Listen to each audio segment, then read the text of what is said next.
Welcome to Whiskey No Podcast. I'm Bernsey. I'm Dave, and this week we are in the fantastic Neptune on Ormeau Road with Fearghal, the owner. Fearghal, thank you so much for being on the podcast today. Thanks, guys. Thanks for coming Thanks for along. having us. It's nice to have the whiskey trio here, trying some new whiskies from around the world. And we've got some cracking whiskies here today. A few that you've brought with you. Yeah. I'm hoping there's going to be some cracking stories behind them. A few that we've brought with us as well, and a few. We've even opted out and went for a little bit of sake. a wee sake today as well. Yeah, there's a wee bit of a story behind that as well. We'll get into the stories. But listen, Fearghal, again, thank you so much for being on today and having us down in this fantastic showroom. I think this is a bit of a treat for us, to be fair, because we're normally in my kitchen. So this is fantastic. Why don't you, to start the episode off, why don't you tell us a bit about yourself? Tell us a bit about Neptune, the brand. Well, guys, first of all, thanks very much for coming down. And I think the first contact that I had with you guys was seeing you on social media, doing a great job promoting the product, and we're all whiskey enthusiasts here. Yeah. And the thought for me was, here's two guys I haven't met from the local town. They're into it. I'm into the whiskey. Let's all get together and have a wee chat and see what happens. Yeah, why not? I have the venue, and Fantastic venue. Yeah, I have the venue, and people with things in common. So I just thought, let's crack it open and see where we go. That sounds brilliant. And I have adopted a child because I am moving in here. I'm not going to lie. I am moving in. And again, I think, from talking off scenes there, your love of whiskey has sort of come very much with a story behind it as well. And I thought it was a fantastic story. You can go into it if you want, or we can get straight into whiskey. Shall we start pouring? Yes. And then if we start pouring, and then the conversation is going to flow. Yes, Fearghal. So, Absolutely. how whiskey and how to get started into it? How? But how? Why? Well, it's interesting. For me, it's interesting because the whiskey is one of those things that when you start, you think, oh, it's just Scotch and Irish, and then you go a wee bit American, and then you realize there's Canadian, and then somebody tells you about Indian, and then somebody else says, oh, well, have you tried the Japanese? And you end up with this massive story about this product that you thought was fairly simple, and then you realize that it's complex, and there's science, and there's art, and it's really the story about people. Yes. And then their connections. And the connections to the whiskies. Yeah, and for me, and I'm talking too much, I'll stop in a second. No, you work away. Keep going, please. But for me, whiskey it's a slow drink. Yes, you sit on it and sip at it. You do, and you have nice stories. And I started my whiskey journey properly when my eldest son turned 18. Okay. 7 years ago, and he was of the age to learn something about a drink, and also have an interest that we'd have together. Yeah. So the plan was that we would, on his 18th birthday, I bought him a bottle of whiskey, and I said, right, this is a little journey we're going to go on.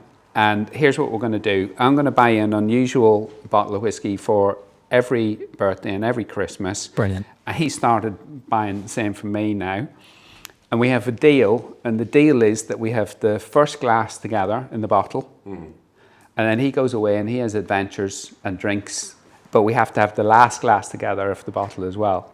Oh, I love that. That's a brilliant story. Yeah. That's amazing. So it forces us to It brings you together a bit. Yeah, it does. And I have two boys coming after him, and so it's turned into like a real adventure for us, because now we're beginning to learn more and more and more. And you have that, well, is it in the making, is it in the blending, is it in single pot, single cask? And you have all these different elements that are coming together. So I see my kids now getting more and more interested in it. Yeah. And there's a younger demographic getting into it. Definitely. We have definitely Yes. noticed the younger demographic, especially with our socials, everything coming in is that sort of 20, 25 sort of age group. And Even females are starting to now get again, into it. we brought that up for in the any Titanic gender. one as well, where quite a lot of it is very 50-50 as well. Yeah, now. yeah. I think producer Holly would agree with that. Would you not? Yes. Well, Fearghal, producer Holly is our local alcoholic. So every time you'll see call a her hand, alcoholic. alcoholic. Alcoholic, Yeah, nice. you'll see the hand come in once there's a whiskey poured. That's good. So I've poured us a quick whiskey. This is something that I didn't even know existed until No. about 3 weeks ago. And what made me go out and get it is from actually having a conversation with yourself. Oh, nice. Because you were talking about some of the unique whiskies that you had, Yeah. and that you were trying to get your sons involved with. And I came across this one. It's from Taiwan. Yeah. Wow, Taiwanese cool. whiskey. Not a whiskey that I would have, or not a country that I thought would have been famous for whiskey. No. This is its number one. So this is the first whiskey that it came out with in 2008. It is a single malt. Okay. It smells amazing. So I've poured us all a glass. Ooh, And we fancy always glass cheers here. the first glass here. Yep. So Cheers, guys. We get a Cheers. cheers in this. We get a lovely smell to it. It's very rich. It's very rich. It's a lovely smell to it. That's I'm smelling great. the mic. Very fruity. I'm getting Spicy. a lot of honey in it. Yep, that's lovely. I say that as if I'm not reading off a sheet that's sitting underneath me right now, Well, you're but I tasting notes. genuinely do. I like to sort of come prepared and have a bit of information on the whiskey, and some of the on the nose. What they're saying is that you should be getting that sort of honeyed. They're saying coconut shavings. I'm Yeah, not necessarily no, getting not getting coconut that. at the minute, but again, that might be a wee bit more on the palate. But if you want to have a wee try there, and So Seasoned fruits, maybe? Mm-hmm. Seasoned fruits? Or like tropical fruits, maybe? yeah. So your that's lovely. opinion on drinking whiskey. So one of the things that I did, because I want to standardize my tasting, this is going to sound really nerdy, right? I love it. Good. Okay. Nerdier the better. So Love it. So what I've done is honestly for every whiskey I've drunk for the last 7 years, I drink them all exactly the same way. So I drink them with depending on the strength, I try and bring it down to 36 to 38% alcohol. Okay. By adding just enough water. So if you're going cask strength, obviously a wee Yes. bit more Yeah, water, a lot more. or 40 to 43, 46, whatever it is, Yep. just a little bit less water. And then once you have that constant reference across the board, Very you know you're interesting. tasting Yeah, the that's- same thing every yeah. single time. Now you're doing the same thing because you're drinking it neat. Yes. Yeah. Yeah. But we're getting cast strength, where Yeah. some is like a 40%. So this some is 40. 42. So this Yeah. is 40. So it is Okay. it is probably on the lower range of things. Yeah. But again, that's very interesting because it levels the playing field for Yeah. everything. Then Yeah, and that- it's again what we say is you drink whiskey the way you like to drink whiskey. Yes. Yeah. That's very interesting. So I said that's 40. So I mean you can try it like this, or if you want, you can add a wee bit of water to No, it. But I'm going to try a neat first. have you tried it? Yes, it is lovely. I'm getting a lot of the seasoned fruits coming out of it, or maybe tropical fruits in the taste, and there's a little bit of paprika towards the end. I Bit of don't know spice? I don't know why I'm saying paprika. I cook with a lot of paprika, and I always transfer my whiskey to my food, always, and I don't know why I getting a little bit of paprika at the end. If I'm eating something spicy, and it sits on my tongue afterwards, then that's what I think, like the tingle on my tongue. So it may not Tingle on the necessarily be paprika, but it's that sensation that you're getting with your food. tingle on the tongue afterwards, so it's a little bit of spice to it. And for some reason, I'm getting I don't know why paprika is always coming into my mind. Probably because I'm only after dinner. You said what fruits? Dried fruits? Tropical Tropical fruits. It's interesting when you're drinking, and the other thing that's interesting I find about whiskey is different whiskies hit you in different places on your palate. 100%. Yes. Yeah. And so this one's kind of spicy, but it's hitting me down the side of the tongue. Exactly. And then later, Definitely not in the tip. That's Yeah. sort of slowly coming down. yeah, I'm getting that now. And then later on, it's coming across the top of my tongue, and I'm feeling it almost like a burnt fruit or a Yeah. charred Yeah. fruit. And I think where that could come from, so the way it's finished, the majority of it would be finished in like an ex-bourbon barrel. However, what they do is there would be a small amount of shavings put into it. Oh, that's and interesting. They're wine barrel, sherry cask, burnt shavings. So maybe that's where you're getting that sort of burnt Burnt. I didn't realise this. So they're increasing the surface area of the wood Yeah. by Yeah. putting shavings in. Which is probably why you're getting maybe a bit of a richer color in this. So it's not again it's only a 5-year-old whiskey in itself. Yeah, so you can see the good colour for in it. getting that sort of golden sort of caramel sort of color to it, increasing the surface area. And again, I've seen it a lot with sort of like not micro distilleries, but if you take the likes of the Method Madness from Middleton, the color that they're getting in the whiskey is, again, maybe they like to experiment. So are they doing the same thing where they're increasing the wood to whiskey ratio? Yeah. And therefore getting a bit more flavor out of it, which, to be honest, for a 4-year-old whiskey, it is very reminiscent for me of a pot still. I know it's just the sort of the sherry flavor that's coming through it. And It is. giving me that sort of very green spot, yellow spot kind of flavor to it, which I think is just wonderful. I wonder where these guys get their inspiration from. Like, if they're, I mean, you can be certain they're out there trying their whiskies. Yeah. I've been to China a few times and they love their whiskey out there. Yeah. And obviously Taiwan is a little bit different. Yep. But I'm sure they're getting their inspiration from somewhere. Scotland, Ireland, US. Yes, everything's I would say- bourbon Yeah. casks. Given the taste of Yeah. that, given the sort of what I would consider the complexity of it, I'm leaning more towards Irish than Scotch. Yeah, I Yes. was thinking that. There is a vanilla sort of hint of it that brings me back to a Scotch, because I always base vanilla around Scotch, heavily around Scotch. Yeah. I don't know why. It's always a taste in Scotch that I always find. I'm very impressed with this. I Yeah. really am. Like I said, it's Kavalan, so it says this is the first. This is called their number 1 select.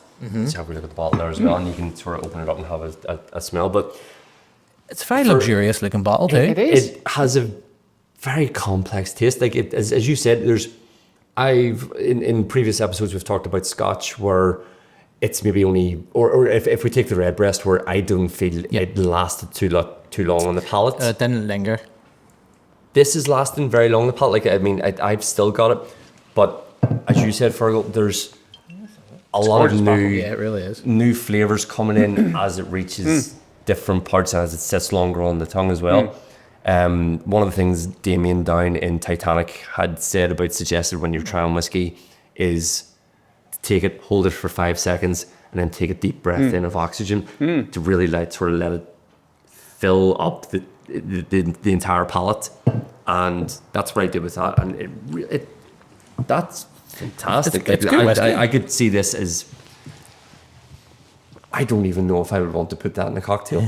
No. I think with the sort of the fruity element to it, I think it would go very well in a cocktail, maybe an old fashioned, to try and keep it a wee bit,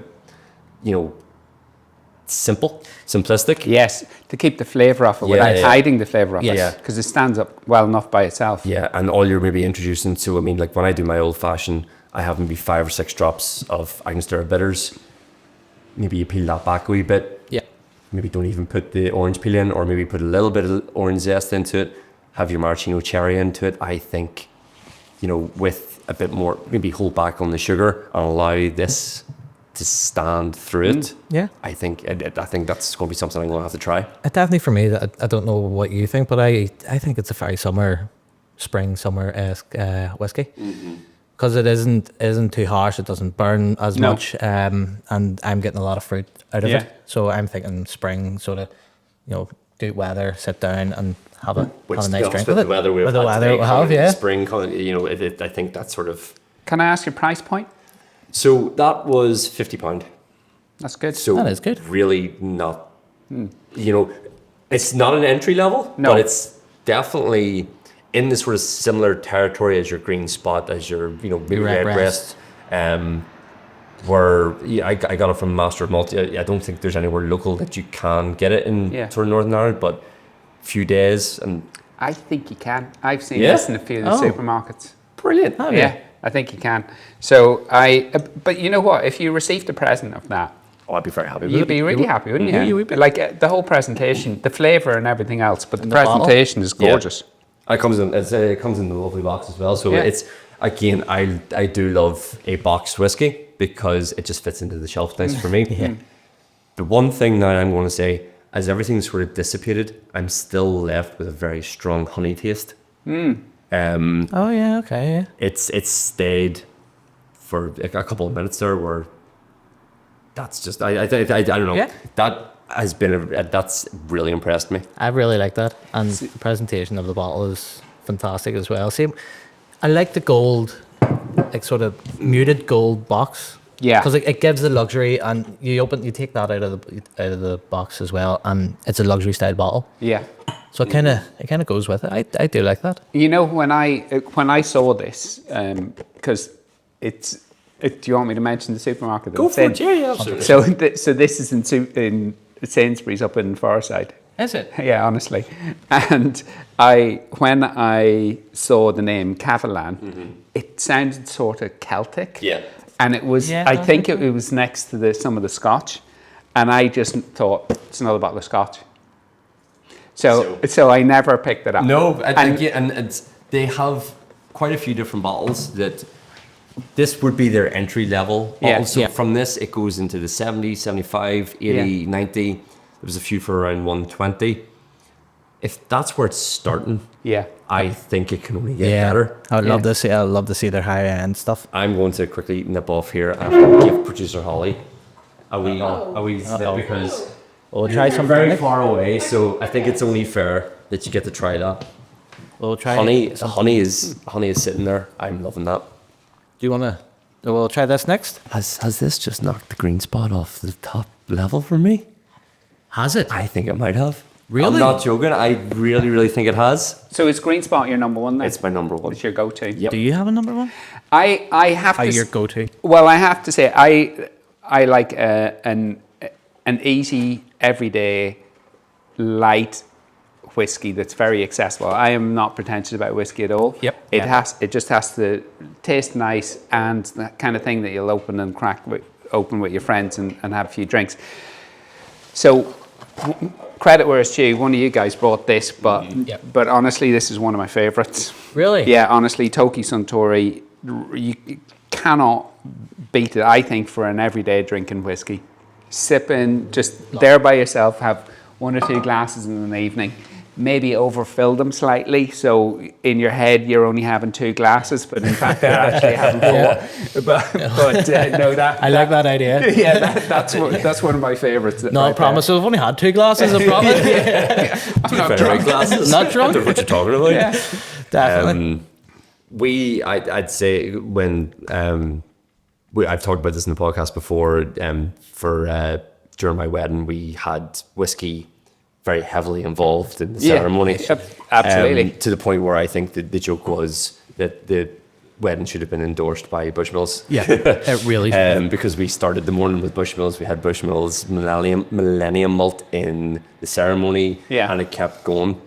And again, it I can't believe how good that is. I'm sorry, I keep getting distracted by it, but it's still sitting. It's still getting that lovely honey, that lovely fruit. It's just sitting there. This has probably been one of the longest whiskies to stay on the palate for me that I've tried so far.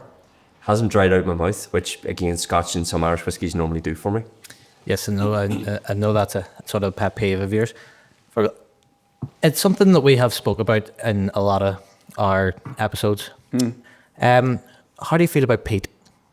So this is interesting. So My acquired taste type of thing. Yeah, my journey in whiskey is such that myself and James, as I said earlier, we are buying each other unusual bottles of whiskey. So every time I travel, wherever you're stuck, the Netherlands, Belgium, Denmark, Scandinavia, like we've I love that idea. yeah, we're It's like phenomenal. literally we're buying stuff from everywhere. But we kind of looked at Scotland and went, I'm just going to put that one on hold. Yeah. And we deliberately have, and we only just started buying bourbon for each other. Because we wanted to put America on hold as well, because we were afraid to get into the massive complexity that both of those nations have in their whiskies. Yeah. So we focused a lot on the Irish. We focused then a lot on any unusual bottle that we can get, and it's just this process of you know, it's literally like an onion. You peel back the skin, there's another layer, there's another layer, there's another layer, and there's always something more to learn. Yes. And again, not in a pretentious way. I just know what tastes nice and what's accessible and what's unpretentious. I don't go to the bar and go, I want the most expensive glass. Yes. No, I want one that I can enjoy with my mates. Yes. Something with a bit of a story, you know, Yeah. because again, it's a talking piece. You know, if it's a dinner party or if just friends over or you're just out in general conversation, everybody in the world has heard of Jack Daniels, has heard of Jameson, has heard of Bushmills. Nothing wrong with those whiskies, but when you're able to then start, and it could be one or two, it could be just a few out of the box kind of whiskies, and you're able to say, have you ever tried this? Or some people go, no, we haven't tried that. Yeah. I have. And again, it's a very unpretentious thing because it's just something that you have a passion about, something that you've tried that they may not have tried. And then all of a sudden it just becomes bring this new brand awareness around just something that, well, for us is a bit of a hobby. Yeah. It's just something that's how we we collect started. in the house and we don't do very much. So let me ask you a question. Screw top or cork? Cork. 100% cork. So I've had a bad time with a cork. Oh, yes. And, Sorry, that's a good one. So for the wedding, we had got a bottle of the Bushmills Millennium Malt, and we decided that we were going to open it on the wedding day. It was part of the ceremony, and then we were going to close it. Yeah. We put two lovely letters to each other. So I wrote a letter and Holly wrote a letter, put it inside the case, and then we didn't open it for a year. Yeah. And what happened after? And it had been stored on its side, Oh dear. and the cork dissolved. Oh God. And this was a very expensive bottle of whiskey. And we had went away for our 1 year anniversary up to Donegal. We brought the whiskey with us, and we're in this little camper van in the middle of nowhere.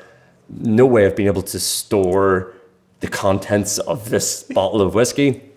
So we had to basically put the cork in as best we could. I had pushed the cork through into the bottle, and we had to basically get it home as quick as possible. And it's now sitting in a decanter. Has it affected the taste? Yes, it has. It has. A wee bit.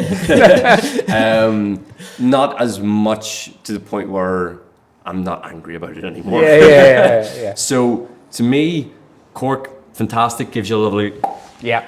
but screw top, bit more beneficial. I about yourself? I noticed all the. I mean, we do a lot of design work here. I'm designing stuff all day, every day. Yeah, I can see it's unbelievable. This place, for anybody who's watching, we're an interior design showroom, so we're constantly looking at, you know, how design creates an emotion, but it's almost like one of those automatic things that, you know, when you get in your car and you just drive, you don't even think about it. But when you're learning to drive, everything is at the front of your mind. I must indicate, I'm accelerating too fast, I'm not looking at, you know. So design should always be almost unconsidered to the user, so to speak. Right. So I pick up a bottle like this, and one of the first things I noticed was the paper wrap around the top has a tactile nature to it. Okay? And I like that. I thought that was well considered. And I noticed Suntory seem to put screw tops on. Now their screw tops are plastic, right? And I that gives a different feel than that. Yes. Do you know what I mean? Yeah. And then the other thing about it is, if you look at that there, that is very easy in the hand. Yeah. Do you know? Very easy to pour. Very easy to pour. Very easy but to you know, pour. that might increase the sales of that by 5%. Yeah. Do you know what I mean? Yeah, Maybe it's 100%. just, but these little things are the things Yeah. that make a huge difference. We had that on episode 1 with Jack the Gentleman Daniels? Jack. Yeah. So the Gentleman Jack, about big to say that. broad shoulder Yeah. looking bottle. It was a two-hand. Now, setting it onto a display looks fantastic, has the look, has the screw top. It was actually a very pleasing screw top because it has that sort of, when you're unscrewing it, it's very ASMR in that you're getting that, that lovely just sound that you may not necessarily get from something like this one. It does have a bit of quality to it. But it was a two-handed job. And again, that's an aspect. And we've got the German one there. the German one here as well. So what like, I mean, immediately attracted me to this is I thought that was a 50 centilitre. That's or 500 rather. That's no, sorry, got it wrong. 700 mil. I thought it was a 500 mil, and it is a 700 mil. It looks like a small bottle, but doesn't it? Yeah, it really does. So then I was like, well, that's actually there's a nice design on that. So, you know, and it has a very nice presentation because it looks expensive. It does look. It does look expensive. You know, it has that sort of just. I don't know what. Again, it's very unique design. The shape of the bottle, the simplicity on the label itself. Yeah. That's not taking up too much the bottle. That it's actually allowing the whiskey to shine through. I suppose if you were to have that in a display cabinet with maybe a light hitting it, all of a sudden. Something that is a small bottle is taking up quite a large. Even the beaver back and the sides of the bottle as well, where it's ingrained into it. Yeah. It looks like an expensive. It's classy. Yeah, it wasn't too expensive. I think that was like 46 quid. That's that's what I was looking for. It looks classy. Yeah. That's exactly what I was looking It's for. classy and under 50 quid. So, you know, what's not to like? Well, Definitely. Which one shall we try next? Because that's sort of I've cleansed some palate now, and I'm ready for round 2. What do you think? Let's go to the Canary Islands. Dealer's choice. Yeah. Dealer's choice. Dealer's choice. Let's So go. again, this is one that when we were setting this up that you had mentioned a couple of times to me, and again, so intrigued because I never thought there would be a whiskey from the Canary Islands. No, never that. But lo and behold, it's here in front of us. La Palma, Canary Islands. La Palma. Who knew? But let's give it a go. Hopefully, it's not going to be one of those oh dear moments. Well, I mean, We'll see. I was sort of hoping that with this, and it might have knocked my favorite whiskey off the top spot. So interesting. I had one of these before. Tell me. Is this I've never is that seen not this. just a It is a pour. It's like a. It's a spout, so it's a spout. it'll actually make it very easy to pour. I'm assuming. I've got to. Yeah, try it now just to see if it actually pours out. Oh, guys. See, I've not come across this before. that in itself to me is an amazing design because It's so you don't over pour. Please tell me more. I'm going to give this to you. that's built into the bottle. Yes. Which I think is fantastic. Right, So- tell us more. I haven't come across this. I have came across this once in a bottle of, I think it was Johnny Walker, and a few family members came over from Canada. Yeah. And this had it on the bottle. And it was years and years ago when I didn't know what it was. I thought it was something in duty free Yeah. that they didn't take off the bottle. And it wouldn't pour, and I had to cut it out with a knife. Yeah. And I looked it up afterwards, and just realized, if you use it properly, it helps you obviously pour the right amount. It doesn't help you. It doesn't spill out. It's just for an easy pour, It's pretty an much. optic within a bottle, basically. Yeah, it's stuck within the bottle. That's fantastic. What I noticed about that was it was extremely precise. Yeah. Yes. You got exactly what you wanted. Yes. Yeah. Which again, and this is, if we go back to old measuring techniques, obviously it's not whiskey, but with the brandy glass, Yeah. that's how you measure out the perfect measure of brandy. Is you set the brandy glass on its side, and you pour it Okay. until it gets to the lip, I never knew that. and then when you turn it around, that's the perfect measurement of brandy. So that again, to me, that's just another thing where I'm looking at going, I never know if I'm pouring out enough. With those kind of optics, you see people in bars, especially bartenders, they'll go 1, 2, 3, Yeah. perfect pour. Yeah. And that's where they sort of learn. They're not having to think about it, they're not having to find jiggers and do different measuring techniques. They could, if they're a good enough bartender, they can go by counting. Yeah. And therefore you almost know how much. They've done it 10,000 times. Exactly. So having something like that, especially from Gran Canaria or the Canary Islands as well, that's something I never come across in a whiskey bottle, which I think is very, very I've interesting. never seen that before. That means somebody's put some consideration into this. Yep. There's been a bartender involved in that somewhere. Yeah. Do you know what I'm thinking? And I'm going to be really bad in saying this. I'm thinking of because it's Gran Canaria, you think all inclusive, the hotels. Yeah. And You're, it's maybe you're going to love this. Yes. Oh, so I'm thinking it's to stop people from, the bartenders going mad on the all inclusive.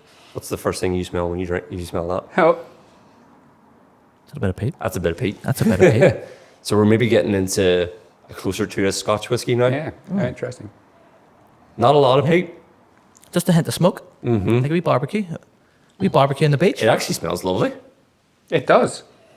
Nice nose Very on different. Again, It is different. Yeah, I keep going back to, we did the sensorium tour in Belfast where you go and they assess your palate, your smells, your taste, your, vision. Oh, yes. And at the end of it, they create the perfect cocktail for you. And the perfect cocktail that was designed for me was a smoky peated whiskey with pineapple. Yeah. And I love pineapple. It has opened up something. And again, I know you were talking about a supermarket brand there. We'll talk about another supermarket brand. I spoke about it before, which is M&S. They have the little tiny tins. That's a smoked whiskey and rum pineapple daiquiri. I still have to try this. And it is phenomenal. So one of my favorite whiskies ever is Teeling. I think it's called. Is it Stigger's Choice? Okay. Which was That one, actually, I think I won a couple of awards there very recently. yeah, pineapple rum cask finish, and the sweetness of the pineapple rum cask came through, and it was just beautifully smooth. But you can't get it now. It's all gone. You've just because that's going to do my head. Because I will have to go and find that. It's literally gorgeous. down, yeah. But you can actually buy the rum from where the casks originate in the local off license. Okay. Here. So you can find the rum You and can try and do it, you can get kind of some do of it the backwards, reverse engineer it. Teeling, Right. if you're listening to this, by all means, send a bottle of it. And we'll have a Neptune round 2, by all means. yeah. Definitely. 2 for Neptune, please. 2 for Neptune. Right, go on. You're the. I want to get your take on this first before I go on it, because the color of it has this lovely golden color as well. So, what are you getting? It's just taking me straight to a beach bonfire. I don't know why. It's taking me to sitting on the Canary Islands with a bonfire, and yeah, that's all I can get out of it at the moment. Oh, okay. What about yourselves? So the peatiness, the smokiness of it is very predominant for me. I'm sort of getting. I'm letting it sort of sit for a wee minute to trying to let some of the other flavors come through. I could definitely drink that. I'm not much of a peated Scotch kind of drinker. It would be probably very low down on the list for Very me. light notes on the. You're trying to bring me into it Yeah. by constantly saying, "Well, we'll try this one." And again, we were talking about that the other week, where if I was given £70 and said go in and buy something, an unusual bottle, so to speak, to me, I would go in and I'll go out of my comfort zone. I would maybe get a bottle of Lagavulin, Or last week. a very Scotchy kind of peated whiskey, just to go out of my comfort zone. Again, that's the whole point of this, and that's, this has went out. This is different. We'll get on to the German one, but What about yourself, Fearghal? It's funny because when I do a comparison with this and the Kavalan, so the Kavalan was hitting the side of my tongue, then later on the back of my tongue, and then kind of overwashing it with that kind of dried fruit at the end, or almost like a toasted nuts flavor at Toasted the end. almond type of thing? Yeah, that Nice. kind of thing. Yeah, that's what I was getting from Kavalan. This for me is that you get not mad peatiness. You get it's a smooth, easy drinking. I would say Yes, definitely. whiskey, but the spiciness is coming through at the front of my mouth. So I actually think this is not going to be one that I take one drink out of and then it sits in my cupboard for a year. Yeah. I think this is one that I will go back to. Yeah. and again, we always try and again bring a whiskey back to a scenario of where do you see yourself sitting when you're maybe sitting having this. Yeah. What would make you reach for this bottle? And we coined the term in one of the previous episodes, a winter warmer, which is, this is very much something where you've come out of the cold, you've maybe soaking wet with rain, stuff like that. It would definitely be something I would go straight towards and reach and say, this is something that's going to warm me up. Yeah. Whereas this is something where you're looking going, I'll sit outside in the sun. Yes. And that's the scenario where I'll go for the Kavalan, whereas this is going, you're sitting in with the peat fire going on and have that sort of surrounding. And It would be lovely with a cigar. with It the would cigar. be lovely with a good cigar. Can I give you my scenario? Oh, by all means, So- please do. So I've got a house down in Cavan. So I was born in Cavan, right? And we have a fire pit. Oh, yeah. And myself and basically any of my mates that come down or my son, and quite often some of his mates will come down, and we'll light a big fire in the fire pit. Brilliant. With a tripod we hang over, cook some steaks on the tripod, right? Can I come to your house? Like I said, I'm your adopted son. The chips and the mushrooms and everything else is cooked inside nicely. But the steak on the stone, right? It goes crispy, and literally it's cooked in like 2 minutes either side, and it's absolutely done. And then after that, you're chilling and you're having your slow, relaxed time. Yeah. And this is one of those unusual ones that I would take out and say, James, this is one you got to try. This is going to be an interesting whiskey for you that you're going to enjoy. And I know that he would absolutely love that whiskey. Brilliant. So that's I love that story. We are going to have to do love that Neptune episode 2, and we're going to have James on as well. Yes. Well, yeah, exactly. Once Teeling send up that bottle, I'm actually very partial to this. The more you're saying that, again, I've spoken about stories where, again, the peatiness, it comes to Donegal. It reminds me of Donegal, and living up there, it reminds me of West Cork when we go down there as well. Mm-hmm. And just sitting around that fire and being warm, and just no weight of the world, all the worries are left at that door. You're sitting there with maybe a Guinness and a nice, and that, again, it's a very good way to get someone into a more peated whiskey, I think, because it's not overpowering. The more I've sat with it now, again, it does. Do you want to try a little bit of water with it? Because I know with the previous peated, it's completely changed your tones with it. I don't think I need to, if I'm being honest. And the only reason I'm saying is because it isn't as strong as some of the other ones we've tried. So the likes of the Lefroy that you have, and I've used to clean the drains. He called AAT. He likes to refer to as Lefroy as bleach. No, I mean, I'm sure we're going to do an episode on Lefroy at some point, and you'll probably try and change my mind. It's one of my favourites. That, to me, it now has a place. And that I think, I don't go out and just buy a whiskey for the sake of buying whiskey. I like either if it's been suggested to me with a bit of a story behind it. Yeah. But I do like something now where if I go to a whiskey cabinet, I can go, right, well, there's a Green Spot because I want my favourite whiskey. There's the Middleton because I want something a bit more rare and a bit more expensive, and maybe it's a celebration, maybe we're doing a party. That, to me now, it falls into that sort of, I'm freezing, I need something to warm me up. Warm me up. I think you've just added something to my thoughts on the fire pit. So the fire pit is outside and it's overlooking a lake, and it is a gorgeous setting, I have to say. But I'm actually going to go and I'm going to buy a bag of turf, and I'm going to put it on the fire pit. See, that's why I love Peat. I said it on the previous podcast. And I will drink this in memory of you two guys. Listen, you can send us a photo. Definitely. That's one of the reasons why don't be scared if just a random car just shows up about 2 hours later. Yeah, exactly. That's good tipple. Producer Holly, do you want to go? Oh, aye. Of course you do. Of course you do.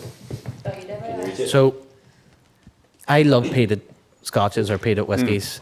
Even Irish, I do like a Connemara, and Lefroy, as he says, is probably one of my favourites. And the reason why I love it, we never really went to holidays. We always went down south or Donegal or anything like that. And they always went into wee rural towns and rural bar. And you walk in, there's like a cat sitting on the seat, the fire going, and there's always turf in the fire. Yeah. And it just brings me straight back to a childhood memory. It brings me straight back to like a reminiscent part. And that's what I get off like a really peated scotch or really peated whiskey, and just straight back to that core memories. And for me, that's why I think I love it.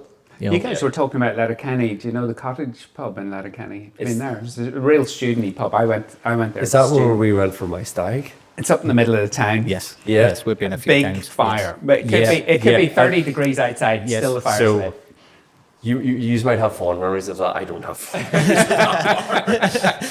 That was a great bar. But I'm going back 35 years now, so It's a great bar. So we went up for his stag, and we did a whiskey tasting in the I think that was that bar at the time as well.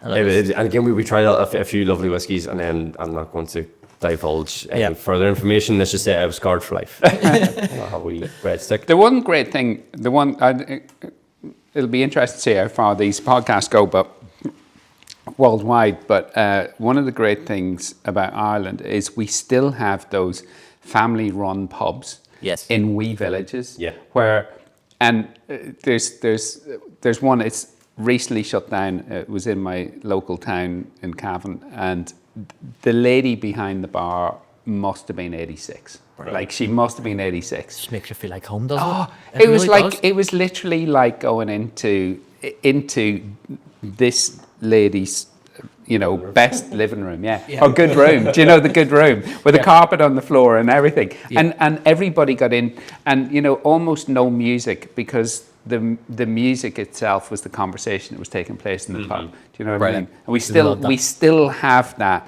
in towns, and the weird thing is there are interior design companies trying to copy that authenticity in different places around the world. I don't think you can copy that kind of. You can't. You can do your best, but again, it's inbuilt into The culture and everything, isn't it? It's been. I mean, you look at Hackettstown in West Cork, or Levi's in Ballydehob as well. Levi's, Patsy Dan's. yeah, in Dunfanaghy. Levi's was half of it.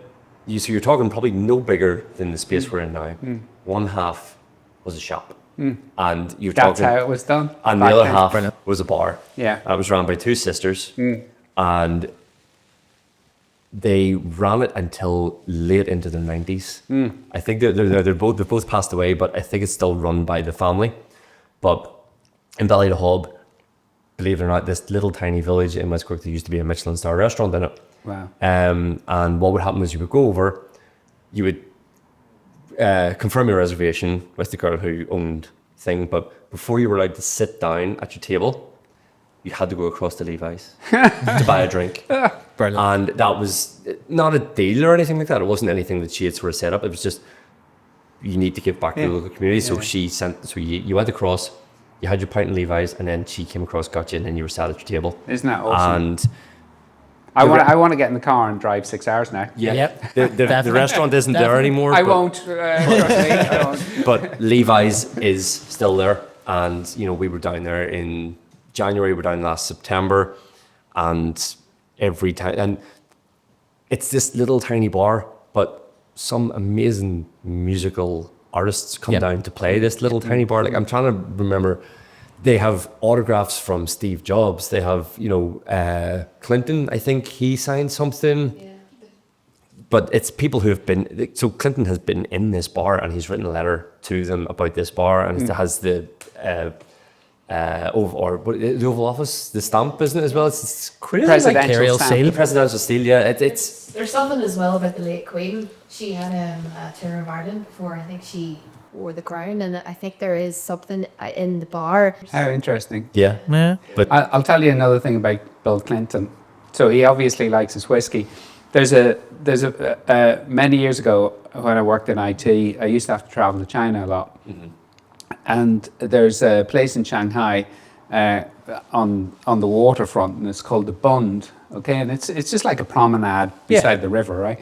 And they have a jazz bar there, and I can't remember what it's called. But in this jazz bar, it's like I love this idea of having a bar, and behind the counter there's little compartments where they store your whiskey. So you buy your bottle. What? And then you sign it, and then they put it up for the next time that you visit. So they have. that's very unique. So Coming Bill back to that Clinton bar, yeah. has a bottle. Bill Clinton has a bottle there, and they show you the bottle, Right. and his name is on the front of it. And I think Arnold Schwarzenegger and all these like famous celebrities. It's amazing. But just if you can imagine the imagery of that, you walk into it and it's all backlit, and you have these bottles and the light coming shining through. through it, and it's just like a gorgeous image. It's their own Hollywood Walk of Fame. It's just the Wall of Fame here. Yeah, It's been here, and Yeah. wow. Should we get on to the last bottle? Now, again, you were saying that you were a fan of this. I don't want you opening up any more of your own bottles. Yes. No, go for it. We should explore the world, and that's what we're here for today. Should we go for Germany then? Go for Are you Germany. happy to go for Germany? We'll go Yeah, for go Germany. for because, Germany. Again, it's a lot lighter in colour, I think it's going to be bringing something different, and again, maybe some German engineering to it as well. We shall see what the Germans do. Right. See the Germans. Right. Let's start that right. Gonna do the others. Oh, let's go for that one then. So I don't know. Honestly, I didn't know Germany done whiskey. I see. I'm just looking at the label, and it is saying cold brew coffee, which I'm a massive coffee lover. So I'm hoping this is going to. We tried some of the best or some of the nicest whiskies we have tried have been done in like a stout IPA cask. Yeah. And it has that sort of coffee finish to it as well. So do you think it's going to be completely different then? I would like to think. I would like to hope so. We'll go with this. There's a couple of glasses. Are we waiting for the pop? Oh. Oh, that was a good one. How did I do? That was a good pop. That was a very good pop. That was a good 9 out of 10. I love Yeah, that one. Yeah. As 9 out of 10, considering it went into a road mic as well. Yep. I like that. So I passed. Yeah, you passed. Oh, absolutely. That's all right. I'm gonna give you the honors to pour. Right, here we go. we So, go. a tri-cask, single malt German whiskey, triple oak cask finished. So, Ray Garvey edition. Single malt. It's a cold brew coffee. So this is going to be very, very hopefully interesting. Now, this is something that always goes to pass my test as to how does it pour. So far, we're okay. I'm gonna go for that glass. I love the glasses. I love those those they're glasses. brilliant. I love them. Here, have a feel. It just feels right in the hand. Oh wow, there's good weight to that too. Yeah. That's great. Yeah. I really like that. We have a few of those in the house. They were actually the ones I was going to bring tonight, and I didn't feel I had enough to make an actual full set. It do have is it the bigger one? You know, like that design, Like a but it's a rocks lot. Yeah, but I just like how small that is. yeah, it just fits in your hand a lot. Yeah. Oh, so that immediately on nose has Coffee. that Coffee. to me is immediately just so intriguing. It probably isn't, but I am getting stout in it. Like no way. But again, if you Guinness. think about what if you're looking at something that is a stout, you're sometimes getting that sort of coffee taste Yeah. through on a stout as well. So like a Murphy's, it's more coffee than a Guinness. So Yep. I'm getting that on the nose anyway. What about yourself? not Very much other. To me, there's not much more of a smell to it, but I don't think it's very complex on taste or No. flavor. Is that peat? Am I getting a bit of peat of that? I need to taste this a wee bit more. I don't know. I'm thinking I'm getting a little bit of peat out of it.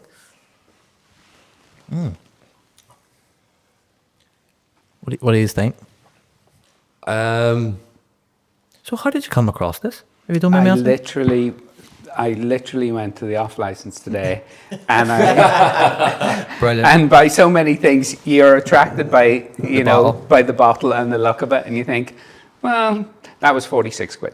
So I was like, yeah, well, sure, I'll try that and see what it's like, and I'll have it, and it's another one for me. It's another one from another country, right? Yeah. So I'm just traveling just the world something in that we haven't whiskey. done yet. Yeah. Like I'm determined to go to. I really, really want to go to Japan in the next couple of years, and That's bucket list for me to Japan. Yeah, definitely, and then just do a tour of all the distilleries there and see what that's like. Yeah, Don't take me with you. I want to go to India as well. they 'cause, adopted some. have you guys tried any of the Indian whiskies? Well, we were discussing that. I believe it's the most the number one selling whiskey in the world is an Indian whiskey called Really? McDowell's. It's what? McDowell's. I haven't heard of that. Yeah, it's a number one apparently selling whiskey in the world. I believe so. I could be making this up, but I think it's a mix between a Scotch and an Indian whiskey, but it's mainly made in India, and it's called McDowell's, which is very Irish or Scotch sounding. Like. So to me, this is I would consider this very similar to the Clonakilty one that we have tried, the Stout Trooper, where you are getting a bit of that a stoutness to it, getting a bit more of a burn to it. I was going to say that ethanol burn comes through straight away. Something that I find actually works very nicely for this is if you hold it on your tongue for about 5 seconds, and then as soon as you've swallowed, immediately take a deep breath through your mouth. It's hitting me in the back of the throat. I think that's why I'm starting to get a bit more flavour from it because I've taken that deep breath in and it's maybe pushed some of the flavour to the back, and that's because you're getting the burn. It's maybe not. You all right, sir? Yeah, I took your advice and it went down the wrong way. That was a deep burn again. I need to hold your hand. Yeah, you do. Don't light a match. I think the deep breath in really does sort of open the flavour of it a wee bit more. To maybe not so much the coffee. As I think, to me, looking at the bottle and seeing the word coffee can maybe be a bit suggestive. I think so. Yep. I'm not getting much coffee. No. I got it off the nose. I got it At the start, but again, it was more like a latte. It was more a stout finish that I was getting off the nose rather than coffee itself.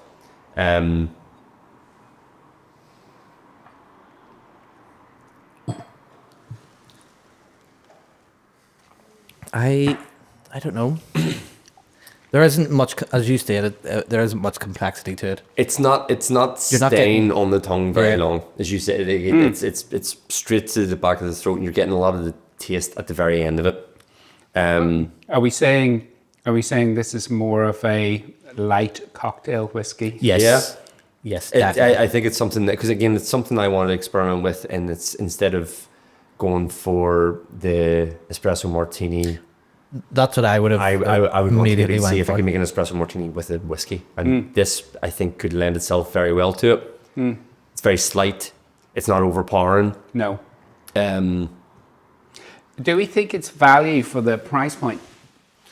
Honestly, compared to the other two that we have tried, probably not. probably not. I agree. I don't- yeah. I think agree. what you're paying for here is aesthetic. I think so. Yeah. And don't get me wrong, there's whiskies I have in the house which are exactly that to me as well, and it sort of gives a nice look to it, Yeah. but no, not overly complex. No. Compared to, if I keep going back to this one, and I would compare this to this more than the Canary one, just purely because of the more Scotch and richness to it. Yeah. This was in the same price point. If you take what you're actually getting for your money, you're still getting that Yes. brand. You're still getting a lot of, sort of. For me, you're getting a ton more value for your money. That Ton was more. what? That was 50. That was 50. 50. That two different leagues. Yeah. Premier League, second division. Second division. And again, I was talking about. Is that fair? I would 100% agree with I you. was talking about Definitely. the sort of the German development into it, and the sort of the German intuition. If you take it,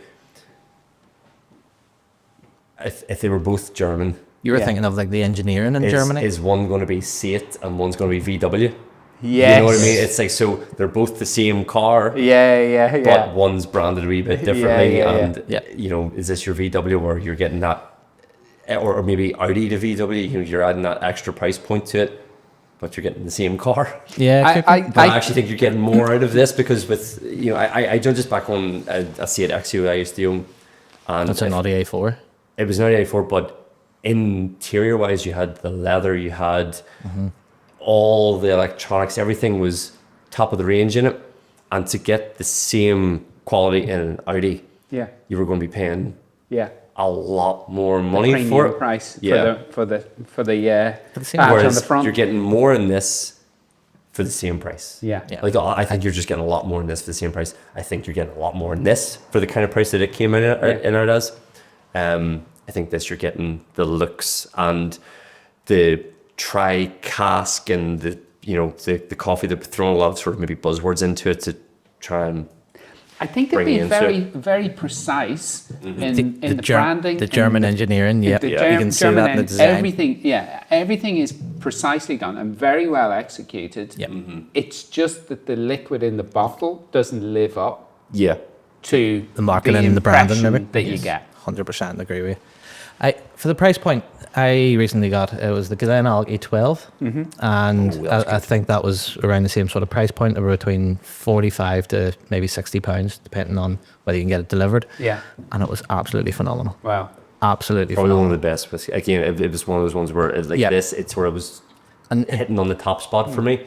It Did did. win that award this year as the well. best single malt in the world award as well. And for around that sort of price range, I thought it was absolutely phenomenal. There there are certain whiskies that I gave you the fire pit analogy earlier on. There are certain whiskies that I want to go and I want to get excited about, and I want to, because my son is my main drinking partner for whiskey, and I want to go, James, I find something new. You got to try this. You got to, and you get excited about it, and you're like taking, and then he'll do the same with me, and I love that ritual between you. This is brilliant. It's the key to it is the first drink and the last drink in the bottle, and then he's been astute. He's a very responsible drinker. He's actually a doctor. Drink responsibly. Drink responsibly. So he is careful, but he goes away and he has genuinely come back and said, "You're not going to believe the night I had with the lads and that bottle of whiskey you bought me, and then we'll pour the last glass out of it, and it's making memories." That's what it is. Yes, making memories. Isn't that what whiskey is all about? Yes. James, we do apologise that these 2 bottles were opened on the podcast without you. You will get the last drink out of them, but we got the first one, so Apologies. so sorry. He's up saving lives in the Galvin at the minute. So doing something much more worthwhile. Definitely. I think he'd enjoy this more though.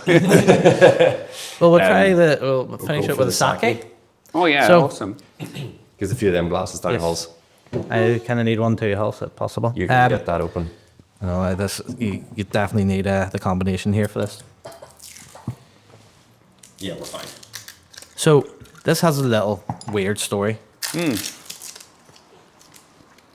it's just how I came about it. So as you well know, Dave, I was recently in Bordeaux. Yes, sir. And Bordeaux is obviously a very famous wine country. Wine. I'm not a wine drinker. Yeah. I don't know why. I'm just not. But I went into an Asian market and seen a bottle of sake and just says, I'm going to have to take this back for, to try on the whiskey note. Because I've never tried it. I've seen it and heard about it, but it's actually made with fermented rice. Yes. I believe so. And I don't know if this is factual, but I believe it doesn't give you hangovers. So basically, if you've drunk everything else all night and then you have a tiny thimbleful of sake, it's like the magic elixir. It's a magic elixir. It's a magic elixir, and it wipes out all previous alcohol sins. Yes, and then you're fine. Yeah, that's it. In fact, I think we should come up with something like that, because we would be multi-millionaires. Just call it the magic elixir. Yeah, exactly. Yeah. It might be shite. Sorry. Right, so So no, this go to that one. That is water, isn't it? Yeah. And then this is you, and then this is me. And that's very easy to pour as well. You happy enough? It's interesting, isn't it? Is that there is, the whole sensual experience is there, because first of all you open it, then you smell it, then if it's got a cork, you smell the cork. Yep. Then it's even down. What I've learned about this one here from the Canary Islands is it's even down to the experience of pouring and how beautifully that was done. Yeah. I've never come across that before. No, that again, and I love that one. that's Nice. I think it sort of really encapsulates this entire episode, which is the unique whiskies from the world, and that's what makes that even more unique. Yes, it might maybe taste like a Scotch, but it's got something different, and this might taste like an Irish, but it has something different. And we're I know the German, it might taste like I see it, but it's produced like a VW. But And it talks to the fact that a guy in the Canary Islands went, I've got an idea, and he probably said it to his boss, and his boss went, that's genius. That's a genius idea. Let's do it. And it said it hasn't even really come into the price point, I don't think, with that. It's an extra without having to put in an optic or having to put it in the optics. It's just something that has made someone's life a bit easier. That's the German engineering. That should have been German engineering. So sake. Oh, this is different. That smells amazing. Do you know what that reminds me of? Have you ever tried to cook rice Yeah. and not, maybe in a hurry and not washed it, and the starch kind of rises, and you get the white sort of thing rises to the You are top? getting that sort of a rice paper taste that, Yeah. as kids where you would have went out and you just got the sheets of rice paper that you could sit and eat. Yeah. So what strength? It's at 14.5, I believe, or 15%. Oh, okay. So It's more like a wine then? Yeah, or it's is more it- like a wine. Okay. But I okay. believe it doesn't have the histamines or the acids that any liquors or spirits normally has, and that's what apparently doesn't give you any hangover. I mean, if you drink it all night. And I think that's why a lot of sort of wine drinkers go for organic as well, because that's the whole idea that you're not meant to get a hangover of it. But if you're going to drink an entire bottle of wine, it doesn't matter if it's organic or not, you're going to get a hangover. I don't know how I feel about it. It is nice. Not a fan. That's not for me. No, I'm more looking for like the oaky taste or. Yeah, no, do you know what? When you step down from whiskey, it's hard. Yeah, it's hard to. To me, is maybe going to be a terrible way of describing it, but it almost tastes like a warm corked white wine. It just doesn't have a very. It's almost like a white wine that. Sorry to everybody in Japan. I just want to say I love your country, amazing history, but I think maybe we need a very famous sake company to invite us over so we can taste it in context. Yeah, definitely. Wouldn't you say? Because I think we're not. You I need think to be in the right environment. We need to be in the right we environment need to be in Tokyo. Yes. In a great bar with some lovely Japanese people drinking Definitely. this. Yeah. Absolutely. So if you just want to hit us up and So what's the name of the have no idea. Honjo? yeah, Honjo. So Honjo go? Yeah. Yeah. So 3 first-class tickets to Japan next week, Absolutely. please. Yep. We don't We'll travel try as much sake as you want, because apparently you don't get hungover from it. four first-class tickets because Oh, sorry. Producer Sorry. Holly's giving me the dirty look there. Yeah, it. I would drink it. Don't get me wrong. If somebody gave me it, I would drink it, but I wouldn't. I'll go straight back to the whiskey and say the hangover's worth it. If that makes sense. I would say. It just has a slight off taste for me. Yeah. I don't know what it is. Do you know it doesn't? It's funny because first of all, I mean this talks to the beauty of whiskey and the complexity of whiskey, and this whole the science in the making is you're putting the various ingredients together. Then the art, it's my thoughts. I said it earlier, is in the blending and making that liquid sing, right? And then adding the notes, and then having the specialist with an educated palate to put all those different flavors together and to know and to understand that if you're mixing something from one barrel and another barrel and a third barrel, that you're creating a little symphony, aren't you? Yes. Almost. Yes. And like a little orchestra. it's this like all the musical instruments are playing in tune, aren't they? You know, and that's a great whiskey. Yep. And then Yeah, I don't. So Yeah. Based on that, I think Definitely. the only way that we're going to be able to end this episode is with a whiskey, and we'll stay in Japan let's stay in Japan. because you have said this is probably one of your favorites. Yeah, definitely. So I That's it. think it's only right that we finish with something that might be your favorite, Yeah. and to give Japan its good name back. 100%. And just for clarity, this is my go-to whiskey. So That is your go-to? it is my go-to every day. I love whiskey. So So here we go. Hang on. I need another glass here. That's Holly, yeah, bring that Producer down. Holly want the bottle of sake? So she can try it. We'll do the old switcheroo. Yeah, Ramsey. You can get there. And again, going back to what you were saying earlier on, very easy to pour because whilst it's a wide bottle, you can pour from the side. I like that part. No, this again, it's one that's been in my collection for a few years now. Very rarely comes out, but what's your go-to? my go-to, if I'm going away from Green Spot, so again, that Oh, would of be, course, Green but Spot. that's a favourite, so it's not necessarily a go-to. What price point is green? About 56 in around, so Yeah. something similar to, that's Yeah, what I around mean. 40 to, I think it's about 40 to 45. There's maybe. a few different blends of it. So Yeah. there's stuff that's been done in red wine casks, there's stuff that's been done in white wine casks. There's the Yellow Spot 12 year. I would say in the house, if I was just lifting a bottle to, just pour something out, I would either go for Method and Madness. Because again, if you look at the branding of the bottle, everything about it just really intrigues me into it. And if you go down to do the Middleton Distillery tour, you get into the micro distillery, you get chatting to the guys who are trying out new. It's Tell me about I'm absolutely fascinated, right? So Method and Madness for me, it looks like they are trying something new, and it looks like they are, the design is, on the front is almost like 1920s Art Deco-ish, but made look modern, right? Yeah. So that's the first impression that you get. Now, I've never tasted it. So I'm intrigued by the philosophy behind it. So where it actually came from was they found, again, I could be remembering this wrong, but from the tour, they were saying that they found an old recipe book from Jameson's.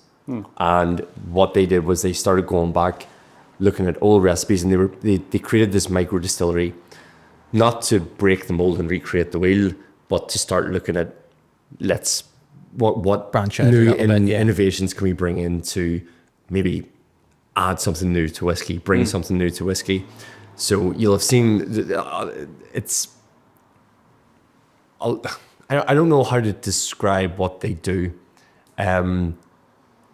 They just have a bit of free reign over their distilling process. It's like and I say micro distillery, it's not micro in the slightest. No, it It's still, just like, if we go to a car analogy, was it Skunk Works for Mercedes? It was AMG. Who was Skunk Works?